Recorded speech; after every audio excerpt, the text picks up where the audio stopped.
Hello, and welcome to That Eurovision Podcast, Eurovision with a Slice of Life. My name is Rosie, and we're recording this basically straight after we've recorded the last episode, so we're going to just dive in really quickly into our topic, which is the second half of the TES National Final Awards for 2022.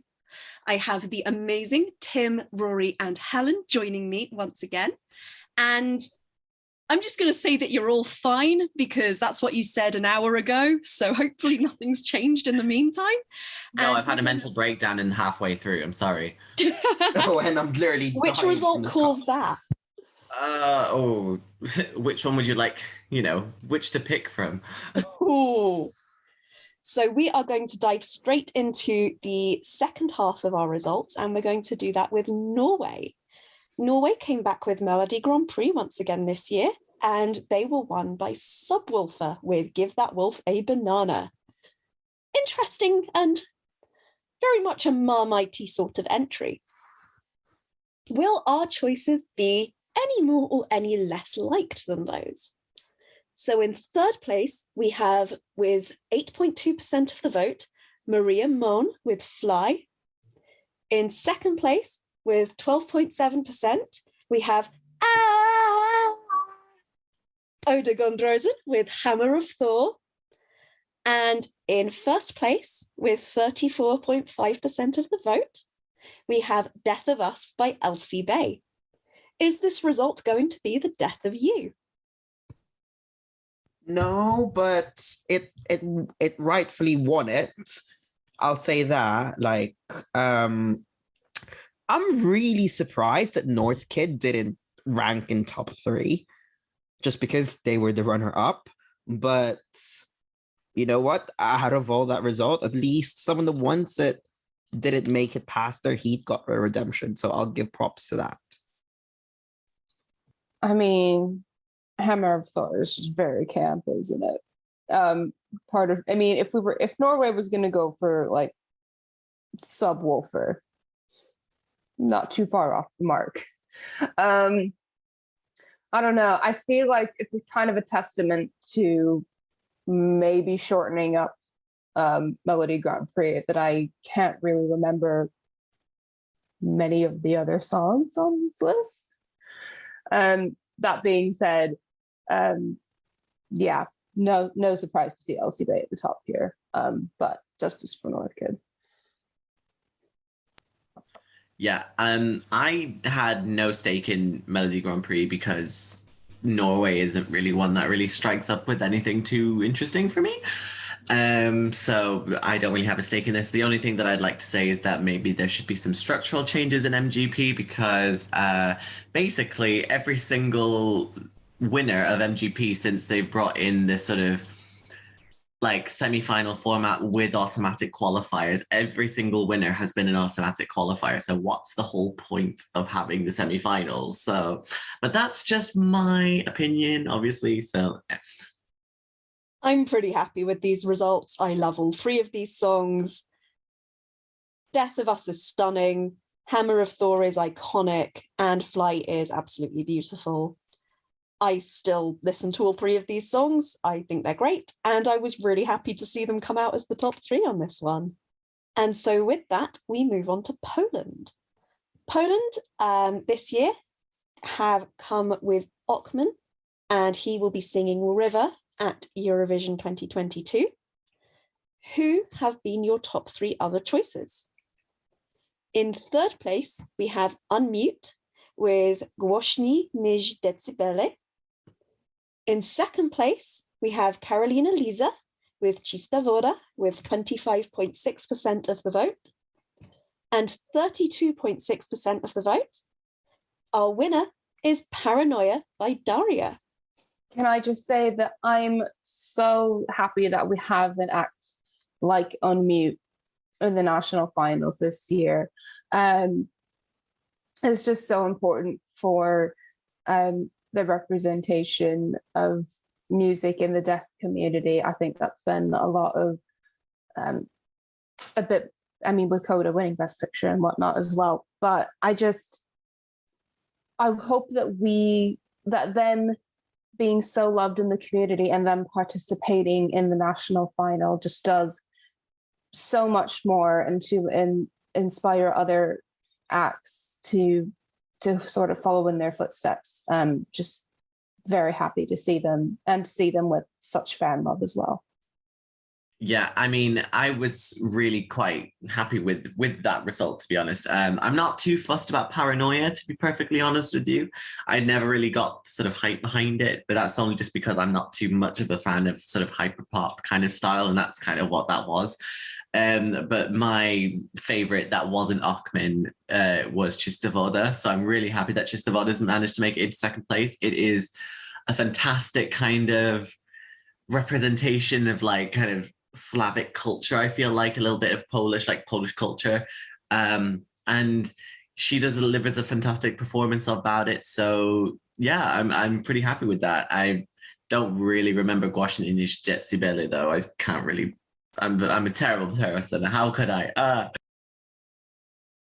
You know what? Unmute. They weren't doing anything. Obviously, they're doing sign language, but it was saying enough as it is because they were doing the sign language and you couldn't hear anything.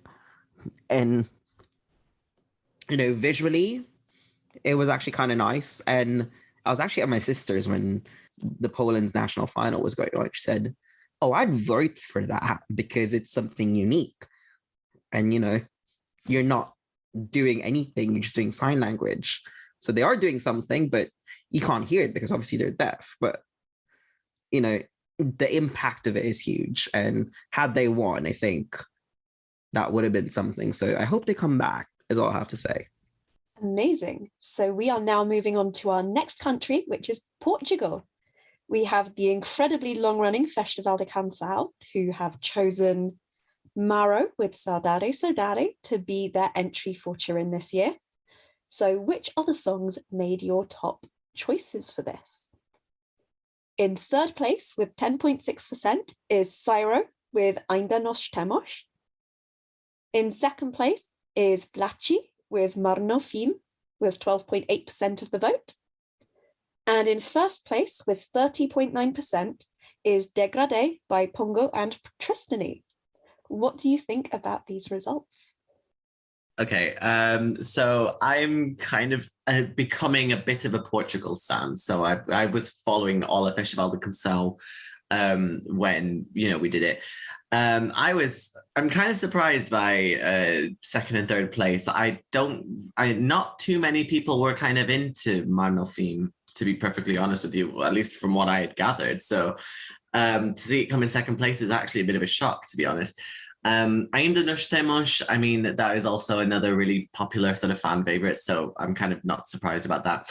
Yeah, Degradé, though, complete fantastic song. It's the best representation of African music in Lusophone sort of speaking countries. It's absolutely fantastic. Pongo is an amazing performer. Tristany is also like so charismatic. I loved their performance in Festival de Canção. I would say if I could sort of switch any other songs out, when I tell you that about half of my Spotify playlist at one point, my on repeat was just nothing but Festival de Canção. So if they had like, you know, Ginger Ale was such a good song in there. Uma Mensagem Tua was also really good. Povo Pequenino is, again, a really fantastic, culturally deep song. I had the pleasure of talking to them. They were absolutely fantastic to talk to. Yeah, it was just a lot of quality in Festival de Canção, and I'm so happy that, you know, Portugal are like on this track now, sort of sending quality music, and I just hope that it just doesn't go bad anytime soon, because I love Saudade. I'm not surprised about the results, but all I'd say is Marno theme, like very, very surprised, because I did do the written interview for that. So there's some redemption on there, but I'm very, very happy. But the results, not even surprised.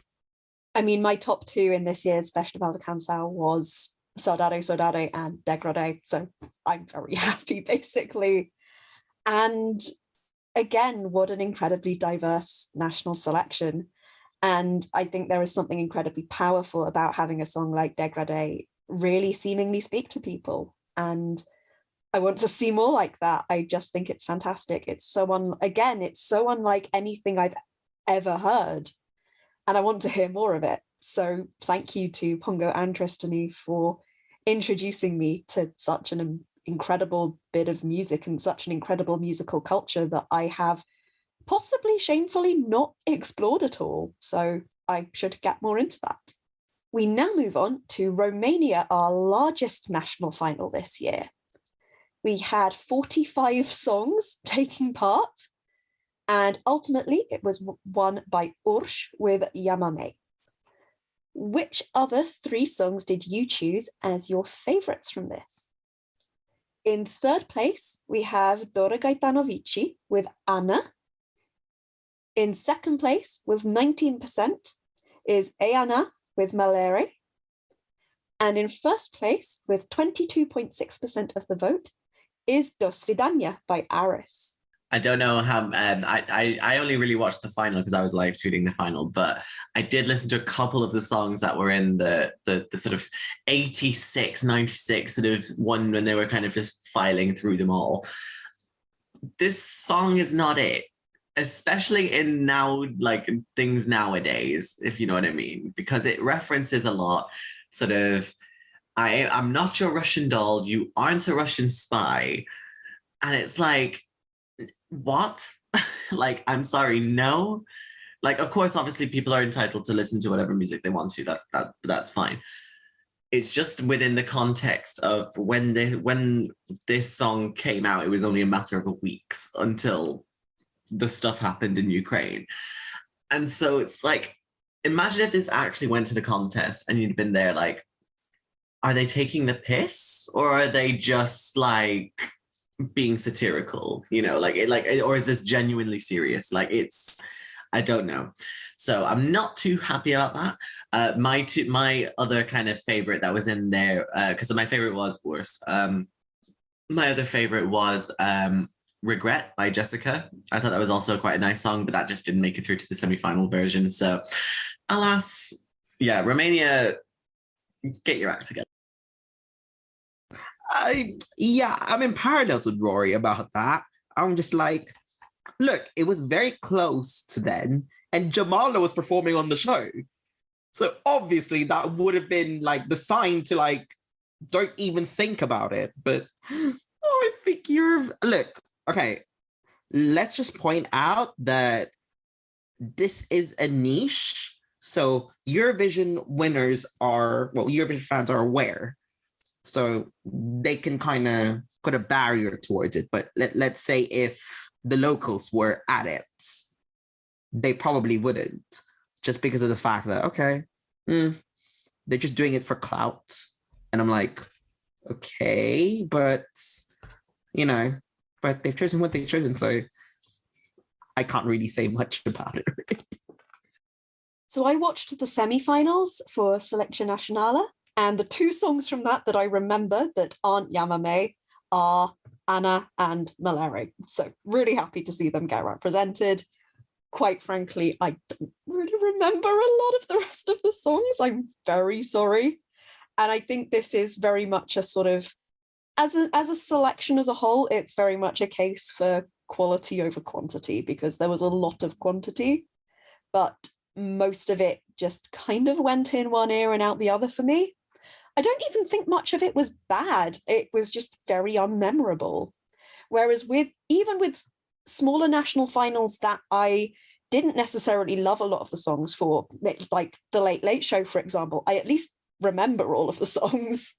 Whereas, yeah, with Selección Națională, I just don't have a memory of all of the 20 songs I heard that night, plus interval acts, plus everything else. So we now move on to San Marino and Una Voce per San Marino, otherwise known in these results as Eurovision You Can't Decide, because we have 2 ties, including 1 3-way tie as part of these results. Our third place from Festival de San Remo, Achille Lauro, won San Marino's national final with Stripper. And so now we don't have 3, but we have 6 songs that you have voted as your favourites. In third place is a three-way tie, and that's between Fabri, Labius, and Mio Dio with Blue, Mary Claire with Tiramisu, and Matteo Faustini with L'ultima parola. They all got 9.5% of the vote. In second place, we have Aaron Sibley with Pressure with 12.5%. And in first place, again, a two-way tie between More Than You by Burak Yete and Alessandro Colli, and Heartless Game by Cristina Ramos with 13.5% of the vote. Can you decide between any of these? It was a very good high school talent show. Yeah. I mean, I didn't watch it, but I was just there, like, enjoying, watching and sitting back as Valentina Monetta and Senhit were just vibing with the piano, like, while San Marino tries to do its own version of San Remo. It's Festival de San Marino, honestly, basically. But I don't really have any stake in this. All I'm gonna say is poor Aaron, who's just the one person in the middle, and everyone's like, oh, okay, there's a tie here, there's a tie there. Aaron in middle. Poor him. Anywho, all I'm gonna say is for this one, look, San Marino, you do what you do. We can't wait for Una Voce for San Marino 2023. So, your fans can't decide. And that's another part of this. And this shows it, basically. Do you think Ellis Mraz will be back again trying to send Anna B? I feel like she could, to be honest. I'm not even surprised if she does. We now move on to Serbia, which was won by Constructor with Incorpore Sano. And this was an incredibly close one. This came down to one vote again. So in third place, we have Angelina with Origami, which got 3.3% of the vote. Just to put that in context, second place got 38.5% of the vote. And the first place got 39.6%, which, when we sorted that out, when it came to how many people voted, was one vote between the two of them.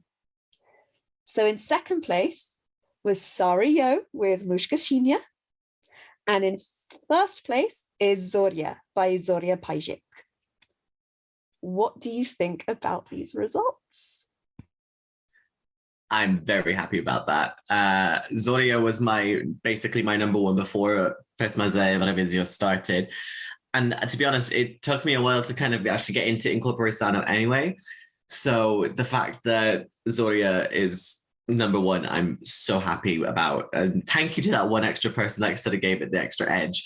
Yeah, to me, this is a really strong song. It's so, like, of course, Mushkachina is also very, like, sort of representative of the region, I guess, because it has like a 7/8 time signature, 17/8 time signature, something like that.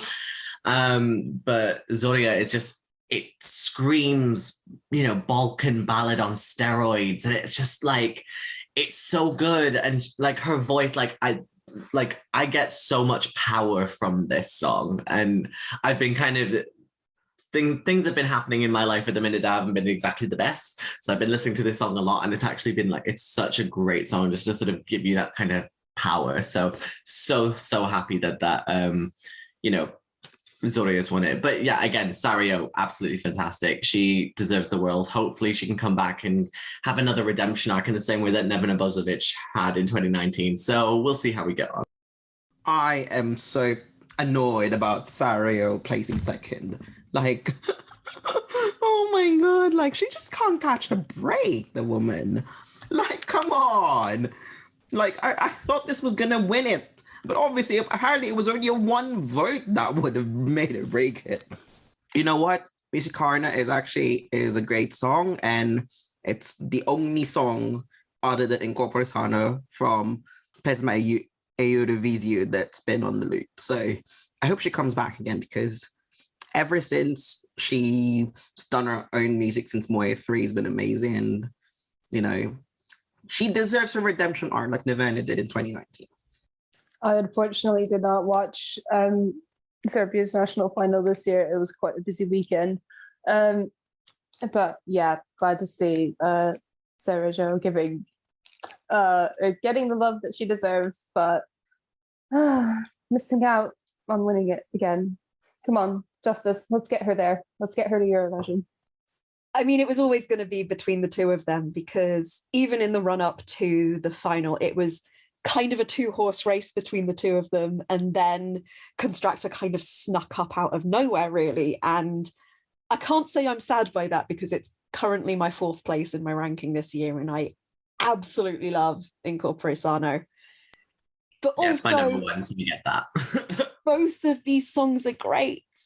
Both of them are so good, such high quality, so different as well, but just really great bits of music. And so thank you, Serbia's national final, for giving us some absolutely great bits of music, really. So with that, we move to Spain and Benidorm Festival. This is another one where almost all of the songs did get at least one vote in the awards. So with that, the national final was won by Slow Mo by Chanel. So who were your picks for your top 3? In 3rd place, with 11.8%, is Blanca Paloma with Secreto del Agua. In 2nd place, with 17.6%, is Raiden with Calle de la Llorería.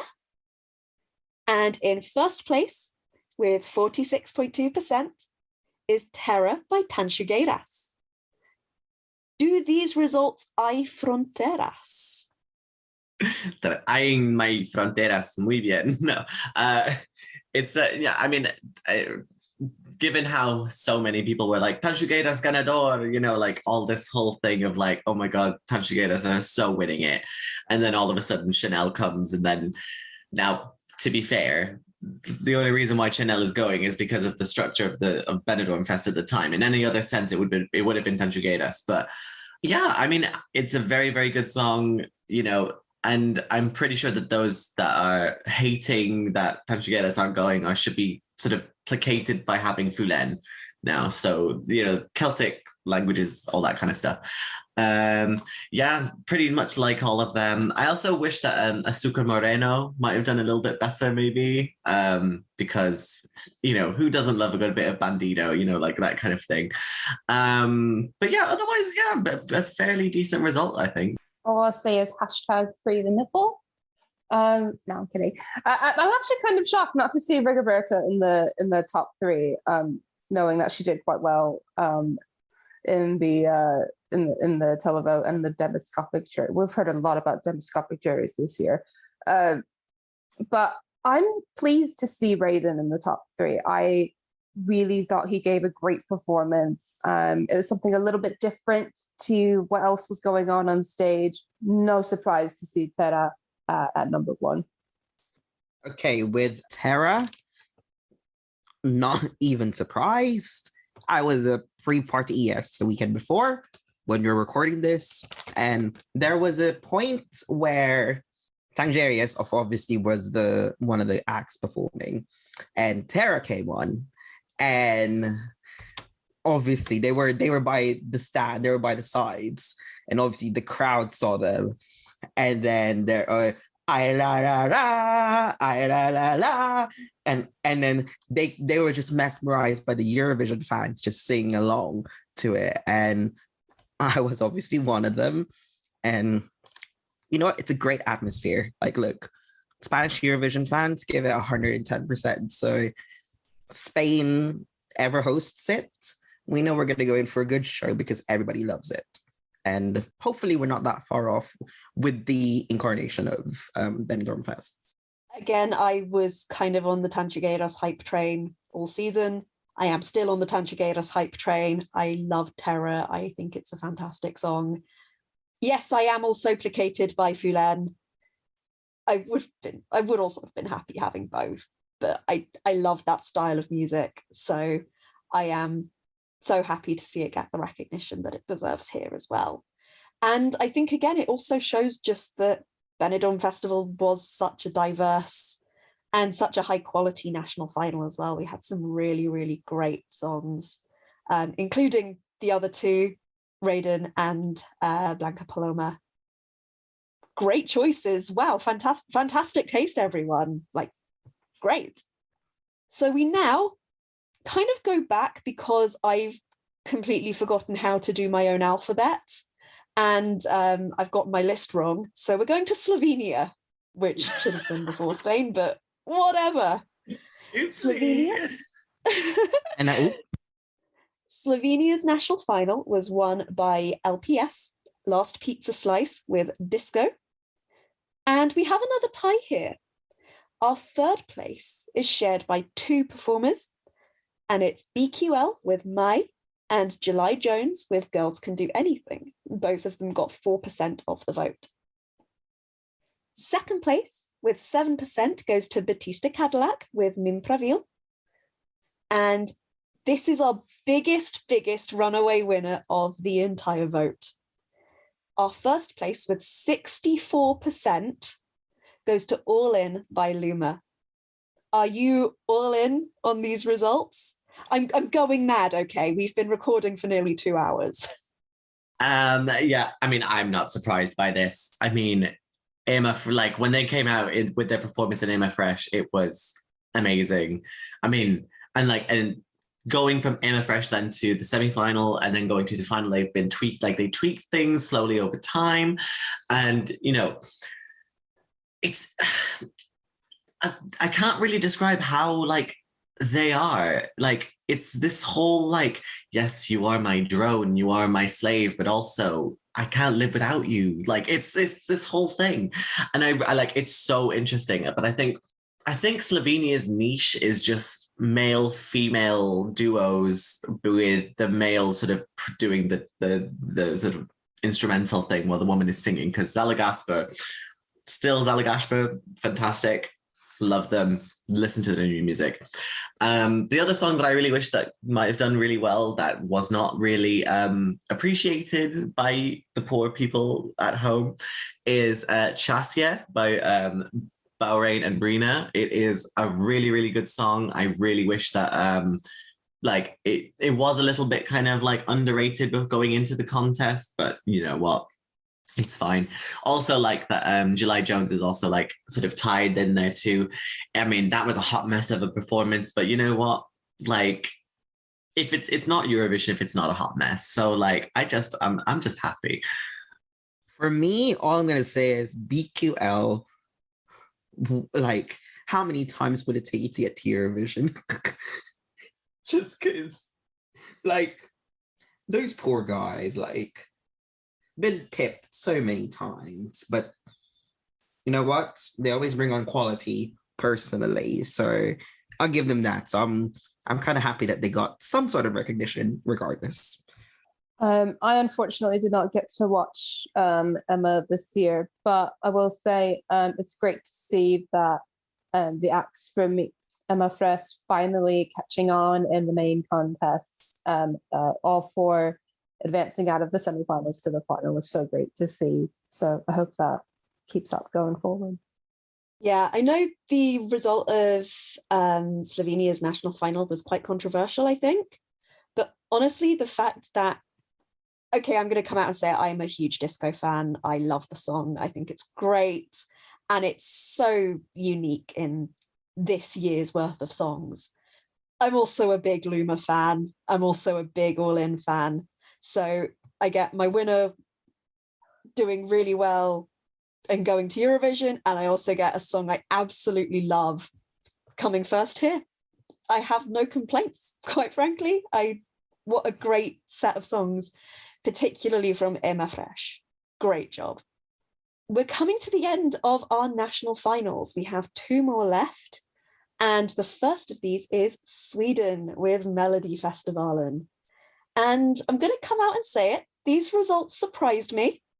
Pleasantly so, quite frankly. I'm very happy with these, so I'll see if you're happy with them as well. In third place, with 10.9%, is Medina with Ini Deman. In second place, with 18.2%, is Clara Hammerstrom with Run to the Hills. And I know we've got some Melfest fans in this episode, so I'm going to ask you first, which song do you think has come out on top? If it's not those. Oh my God. Look, knowing the Eurovision fans, they're not going to vote for Anders. That's for sure. No offense to Anders, he's very awesome, but the Eurovision fans have been anti-Anders, which is a bit disgusting, but it is what it is. Looking at the lineup, oh my God, it can't be Robin. Just because there's a discourse of that. That's another podcast episode. It's been 5 years. Get over it. Yeah. I want to say Kazi because she's the unique one. If you said Cassiopeia, you'd be correct. Cassiopeia has won our Melody Festival in poll with I Can't Get Enough, and she got 20.9% of the vote. How do you feel about these results? Can you get enough of the song? Okay, look, she's a Melfest debutante, and she's had some. Look, I felt the K-pop vibe. She's a very bubbly person, and it's giving me that like Swedish Lily Allen vibes, which I actually said to her in person. She took that as a compliment, actually. And, you know, as of the time of recording, she's actually still in the running in the American Song Contest because she co-wrote Alexis' song. So let's see how she does on that one. But yay for her. And I really hope she comes back in the future because she's such a great songwriter.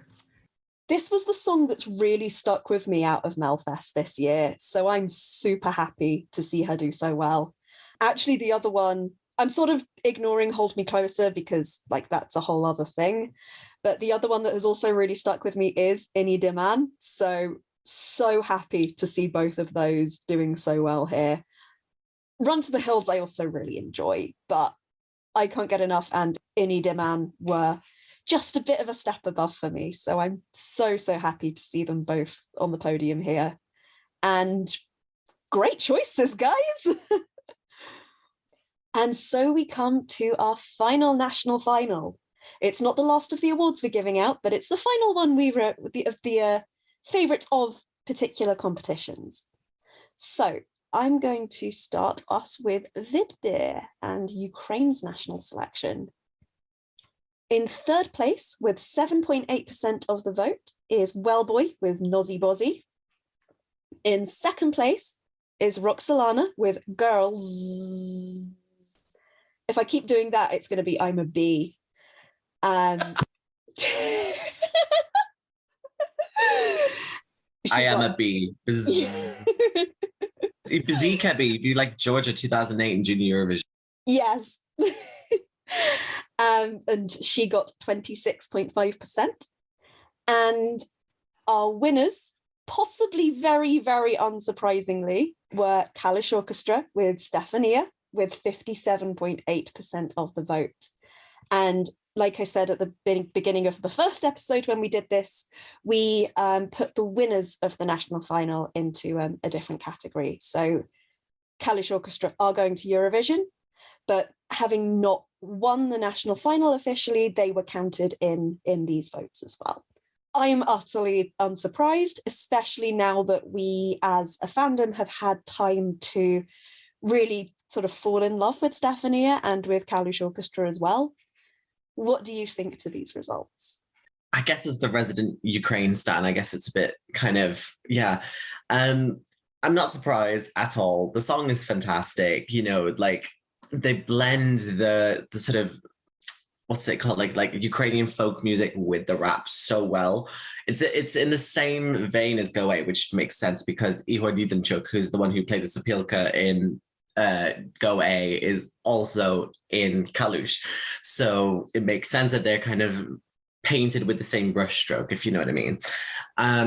Pretty interesting to see that Girls is so high up when it was practically like buried in the televote, practically in Vidbir. So that's an interesting one. Nice to see as well that Wellboy has done pretty well there. I also would have really liked it if Our Atlantic might have done a little bit more better, maybe, because that was also another Ukrainian entry that was like in Ukrainian. But yeah, I think, you know, not really surprised, but, you know, but there was such quality in Ukraine's national selection, with the exception of Barlaben, because we don't need a B-Tech Philip Kirkorov going to Eurovision, do we? So Yeah, I'm not surprised that Polish Orchestra running away with this one. Stefania is a bop. It's interesting because now this is the only one of the ones that we're going to be talking about in terms of individual national finals who is actually going to the contest. And there is, of course, the discourse, particularly in the UK, of, oh, well, Ukraine's just going to win it out of sympathy. And the possibility is not off the table, but Stephanie is a bop and it would deserve it anyways. So, yeah, I love, it's definitely grown on me. I love it more and more with each listen. And in a way, it's what I would expect from Ukraine, but in a way, it kind of isn't, which is a nice surprise. I'm glad that like Ukraine has done so well over the years, you know, staying themselves, but also trying something a bit different. So I really, really like that. I luckily managed to have the opportunity to watch Stephanie being performed live twice over the past 2 weeks or so. And first, I was like, okay, it's just a song. And then after the war became more intense, became a bit of more of an anthem, I can see why it's very significant and it won the televote. So for me, all I'll say is with this one, it's very much deserves its result, and hopefully can unite Europe into a better place next month.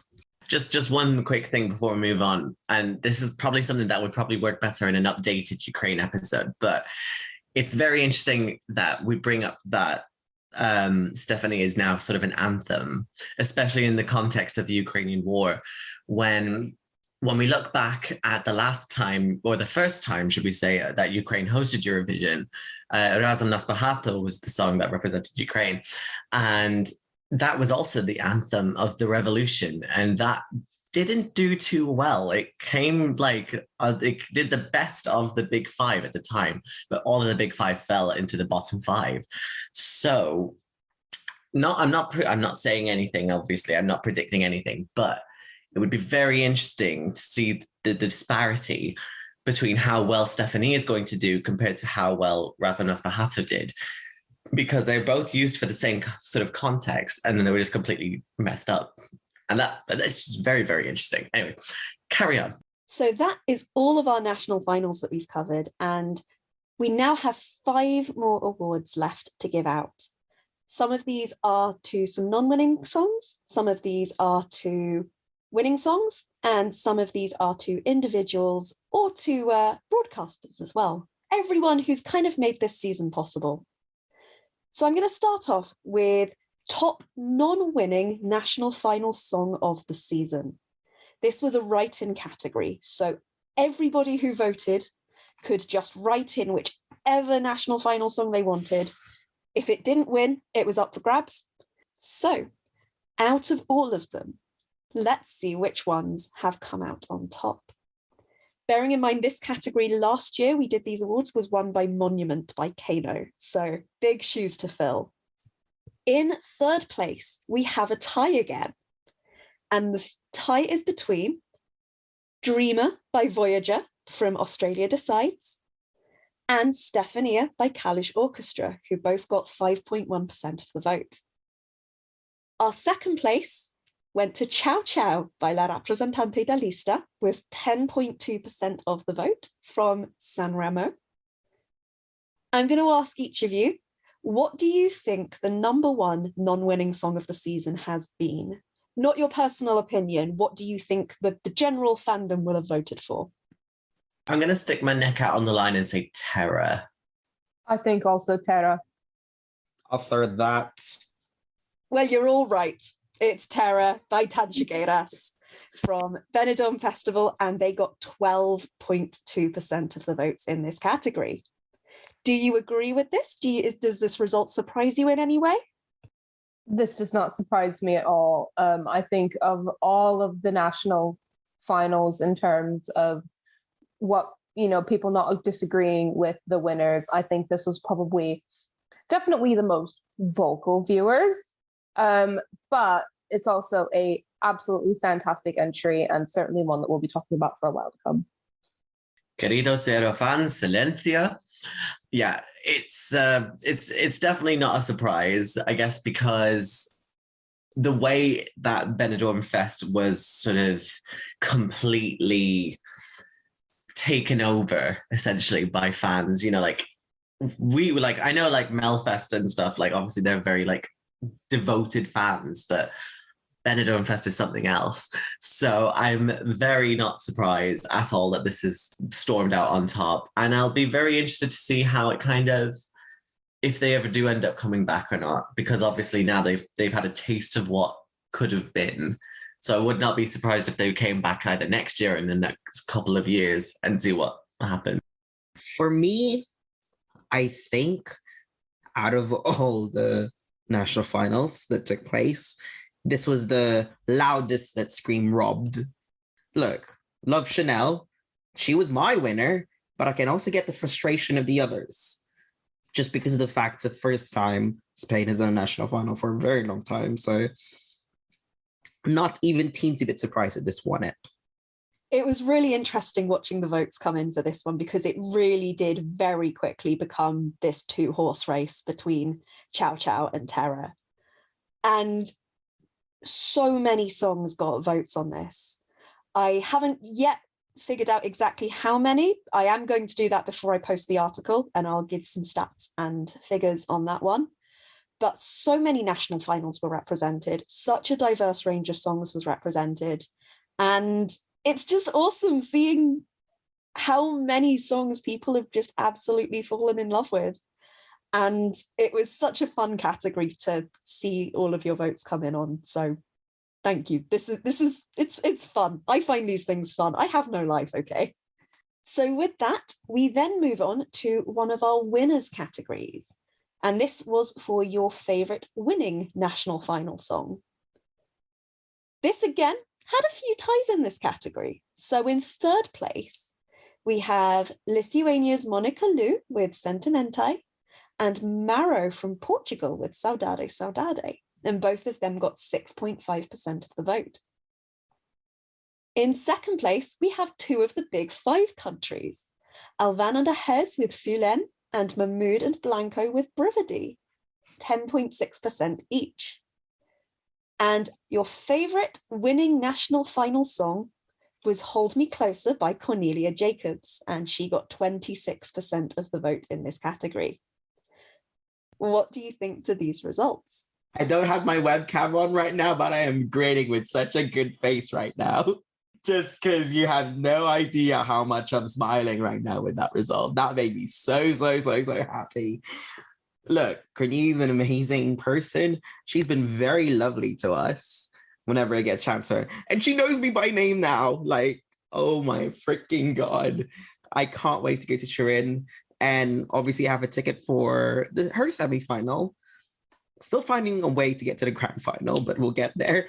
But anywho, look, it's a breath of fresh air for me personally. And I really hope, I would not mind going back to Sweden next year. And I think it's the perfect time, 10 years after Euphoria. Better start saving up then, because going to Sweden that's rich when it's coming. Oh God, yeah, like even going for Mellow, my brain is like, huh? No, I can't afford that. But okay. We'll get more there. like we're poor. Oh my God, stop it.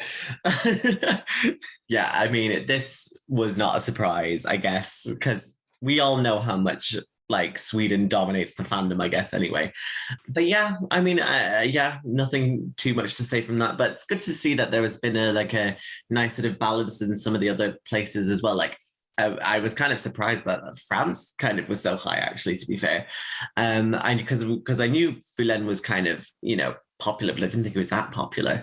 Absolutely love third place, Portugal and Lithuania. I love those two. And you know what? Deserved, I think. Deserved. I'm so pleased that Monica and Maro are both in this because they are both just mesmerizing, and Maro in particular, unfortunately, I think a lot of people are writing this one off, but it just brings a sense of calm, and I'm so glad that we have a song like that. And Monica Liu, she's just mesmerizing to watch, just perform, and just, oh God, I hope she does well. I really, really hope she does well. Perhaps I shouldn't be surprised given that the number one non-winning song was Terra, but I mean, Chanel's national final performance is incredible. Am I learning the choreography? Maybe. But there's so many great deserving national final winners and some maybe not deserving ones, but I won't get into that right now. And so with that, we move on to our next category, which is the most surprising national final winner. Obviously, not all of the results of national finals go the way we expect, so this is a category to have a think and possibly a celebration of those that we may not have seen coming. So in third place for this one is Siga, Betta and Ellen with Methai Kandi Sol from Iceland. They got 12.6%. In second place is LPS with Disco and 22.7%. And in first place, I can numbers, is Serbia with Incorpore Sano by Constructor, who got 26.9% of the vote in this category. What do you think about this? Did this result surprise you in any way? This did not surprise me in the slightest, although I did think that perhaps the placing would be different. Certainly, I think the most surprising for me of the whole season was Iceland's, because I think there was just such a momentum for Daughters of Reykjavik to get in.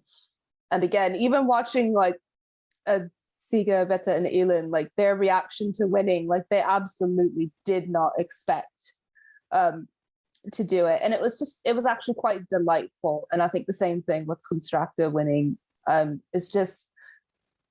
It's surprising in a good way, which I really enjoy. Nobody likes surprising in a bad way. But I'm just so thrilled that these are the top three, and they all just seem like such lovely people, and I hope they have a good time.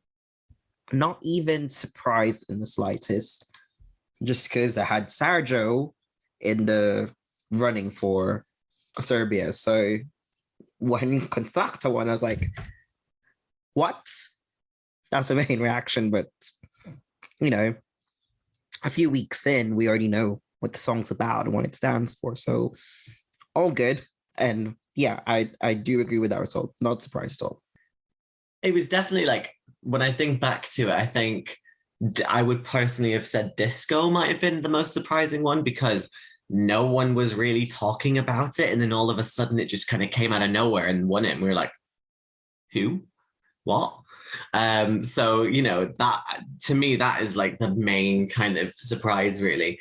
Do love the fact that, you know, Siga, Betta and Elin, or sisters, were involved in that, those two, because their reaction, and as well as Constructor's reaction, they genuinely did not believe that they were going to win, which makes it even so much more wholesome, because you're like, oh my God, like I can't, like, and I guess when they weren't expecting it, you could always end up going like one of two ways. It could always be like a you know, Germany 2015 situation, or, you know, would it be like, oh my God, I love that, thank you so much, all this kind of thing.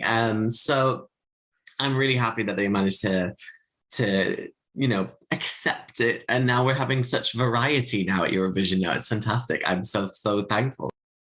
Serbia and Slovenia were definitely the two most surprising for me, just because, like we said, people weren't talking about them at all. I really liked the songs, but I really did not expect them to win at all. And I was live tweeting Serbia's national final, and I remember seeing all of the spokespeople talking in their 12s going to Constructor, and I was just like, wait, what? Wait, what? Wait, what? And I mean, I'm delighted, but yeah, definitely wasn't expecting it at all. We have two more categories left to announce, and the first of these is for your favourite national final. So this was for your favourite national final of 2022 as a concept, as a set of songs, as a format, and just how the broadcaster has run it. So in third place, with 14.5%, is Benidorm Festival from Spain. In second place, with 15.4%, is San Remo. And in first place, with 20.5% of the vote, is UMK from Finland. Do you agree with this? Yeah, I'm pleasantly surprised, to be honest with you. I was fully expecting it just to be Melfest because, again, Melfest. But yeah, I mean, Finland just knows what it's doing at this point. Like, it doesn't need to do what Romania is doing, or what Norway is doing, where they're unnecessarily drawing the national selection out for no particular reason. Like, they're keeping it to a small selection of songs produced, fantastic quality, with quality staging. And, you don't need to go all out in order to have something like this, like something small and compact that will yield results. That's easily the best thing. And Finland is very clearly sort of getting onto that, Benidorm Fest is also a really welcome return. Obviously, Spain has been trying to do the internal selection thing for a good few years now, and it's not really worked out in their favor. So hopefully this can sort of also bring about a new age for them. And yeah, I'm really happy about that. I also would just throw a little shout out to Portugal, but that's solely just because I love Portugal so much. So yeah. I am so thrilled to see Benidorm in this top three. I think just they did absolutely everything that they needed to. I think that this and UMK were probably my two favorites of the season, and ironically enough, both had some interesting reactions to their winners. But the fact that almost every entry in both shows were just so good, and the production quality was there. Spain in particular, you can go one of two routes, I think, after a poor result. You can say, oh, well, we don't really, clearly this isn't something we should be throwing money at. Or you can, as we say, it's a figure skating analogy where we're like, when you fall down, we don't want you to get sad. We want you to get angry and vow to do better. And so I love that that's what Spain has done. It said, like, no, we're going to throw money at this. We're going to put the production value. We're going to get great artists and great songs, and we're going to make people pay attention to us. And I love that they were able to do that. UMK was, as I say, was such a great show to watch. It's one of the more interesting point layouts as well, where they have the 25% jury, 75% televote.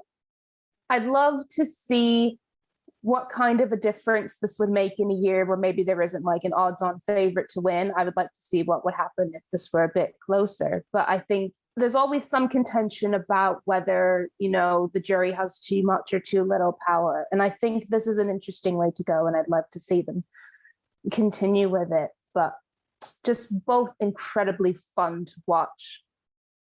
Okay, for me, look, UMK has evolved. Like, when it started, it's like mellow style, so it's like three to 4 or 5 shows. Now it's just like one night. And you know what? The recent format where we only get the one show is what we needed. It gets stronger each year per se, so I'm not surprised that it won.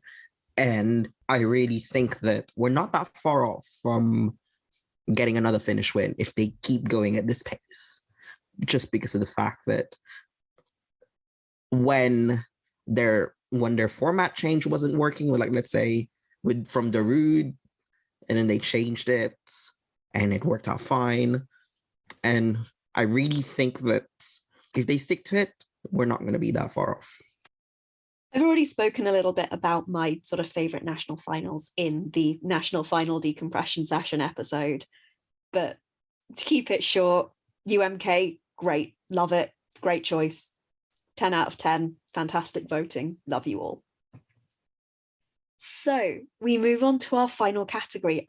And our final category is meme or moment of the season. And again, this was a write-in category. So I've been going through and coding all your answers.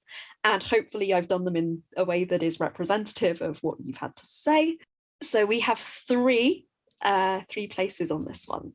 And in third place, it's basically anything CT's Annie did. But Don't say it. Don't say it. Don't say it. Don't say it. Don't say it. Say it. Say it. Oh, Don't say it. they gave a particular shout out to the use of the emoji during their supernova performance in a couple of answers to that. So I'll give that some recognition. In second place, we have that unfortunate moment in Germany 12 points where Emily Roberts forgot basically the entire second verse of Soap.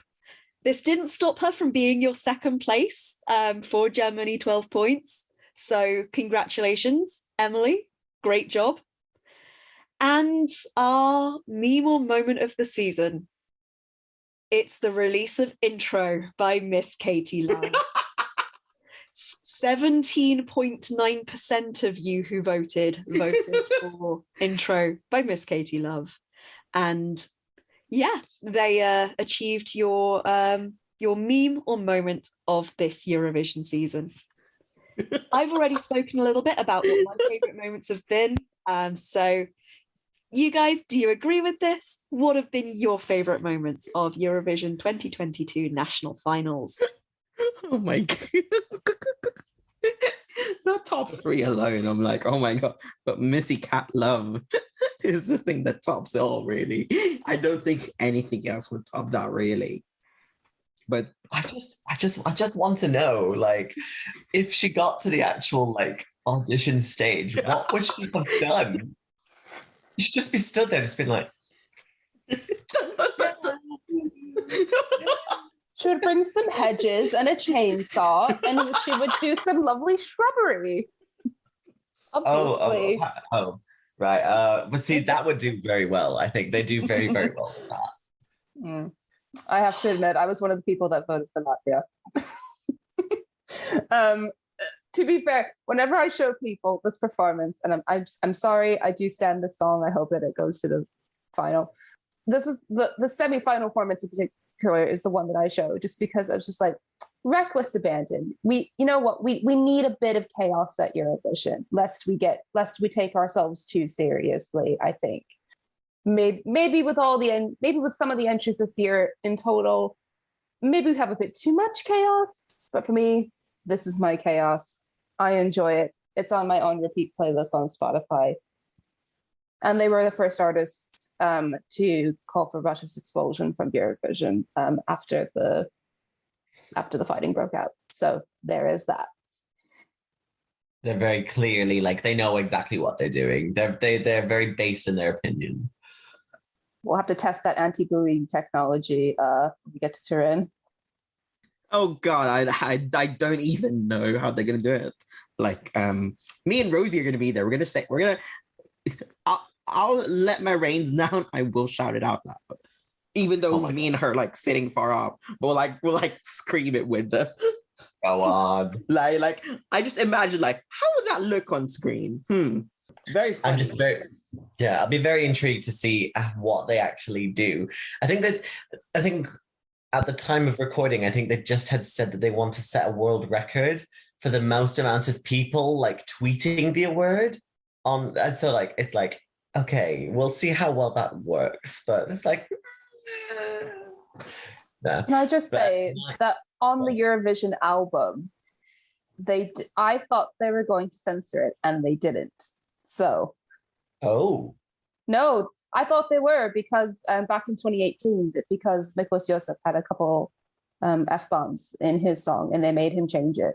But I really did think it was a mistake. I was like, are they going to replace the download that I have? Nope, it's on the album.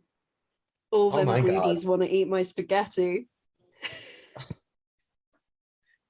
I mean, okay, look. Nicholas Joseph, I'm free on Thursday night. Okay, look. In Latvia's case, it's not a swear word, and it's a word for cat. So it's not like, they're doing anything back. I think it's the context. Chaos is what it is. Chaos.